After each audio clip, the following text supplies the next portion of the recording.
তৃণমূলের গোষ্ঠীদ্বন্দ্বের জেরে তেহট্টের কানাইনগর গ্রাম পঞ্চায়েতের সদস্য সহ গুরুতর জখম দুজন। শুক্রবার সকালের দিকে ঘটনাটি ঘটেছে তেহট্টের কানাইনগর পঞ্চায়েতের বিনোদনগরে। গত পঞ্চায়েত নির্বাচনে টিকিট না পেয়ে নির্দল প্রার্থী হিসেবে প্রতিদ্বন্দ্বিতা করেন লতিফ মণ্ডল। ভোটে জয়ী হওয়ার পর তৃণমূলে যোগ দেন। শুক্রবার সকালে দুষ্কৃতীরা তাকে ধারালো অস্ত্র দিয়ে কোপায় বলে অভিযোগ। গুরুতর জখম হন লতিফ মণ্ডল। প্রথমে তাদের তেহট্ট মহকুমা হাসপাতালে নিয়ে যাওয়া হয়। সেখান থেকে শারীরিক অবস্থার অবনতি হওয়ায় লতিফ মণ্ডলকে শক্তিনগর জেলা হাসপাতালে স্থানান্তরিত করা হয়েছে।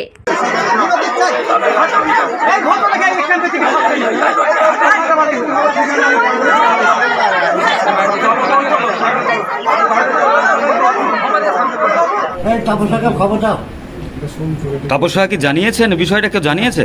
তাপসাকে ফোন করিনি। তাপসাকে জানিরা আমাকে লেখকের এই সলেমান শুধু মেরিতে, সলেমান মেরিতে, আপনি আসাদুল মেরিতে। হ্যাঁ, সবাই কি তৃণমূল করে?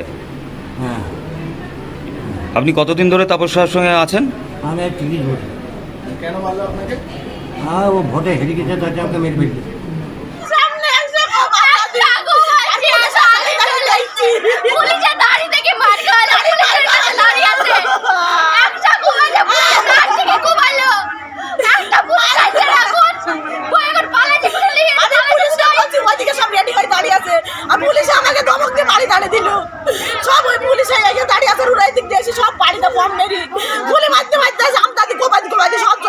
আপনি দেখেছেন? আমার সামনে আমার শ্বশুরকে মেরেছে।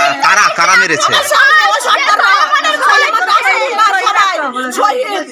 রাশিদুল সর্দার। কিসের জন্য মারলো? কিসের জন্য মারলো? একটা বয়স্ক লোককে মেরেছে সকালে। আমাদের একটা এই আমার শ্বশুর একটু ছেলেকে গুলি ধরেছে, মাঠে গেছে তিল কাটতে আর খাবার দিতে গেছে। কি কারণে ঝামেলা? কারণ নাই আর মধ্যে কি কিছু কারণ নাই। ওটা গালিছে জিতেছে বলে না।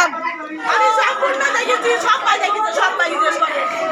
এমন বলা পাথর মন করে সব পাই দেখে। ওই পুলিশটা তার দিলা না কি চোখ না তোমরা না এমনি ঠুলছি ওমন দিতে পারে বলছো।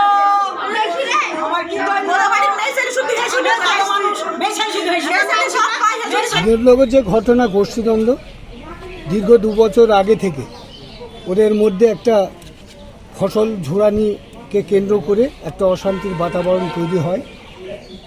সেইটাকে উৎস করে কিছুদিন আগেও একটা ঘটনা ঘটে, মারপিট হয়।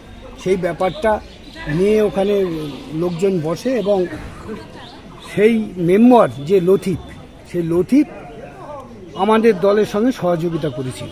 এইটুকু উনি নির্দল থেকে জিতেছিলেন এবং যে গোষ্ঠীদ্বন্দ্ব ওদের নিজেদের মধ্যে জেতার পর থেকে শুরু হয়, ফসল কাটাকে কেন্দ্র করে নিয়ে তার আজ বহিঃপ্রকাশ ঘটেছে। এই ব্যাপারটা যেই করুক, যেভাবেই করুক, খুব অন্যায় করেছে এবং মানুষের এটা করা ঠিক হয়নি। যদি প্রকৃত মানুষ হতো এটা করতে পারতো না।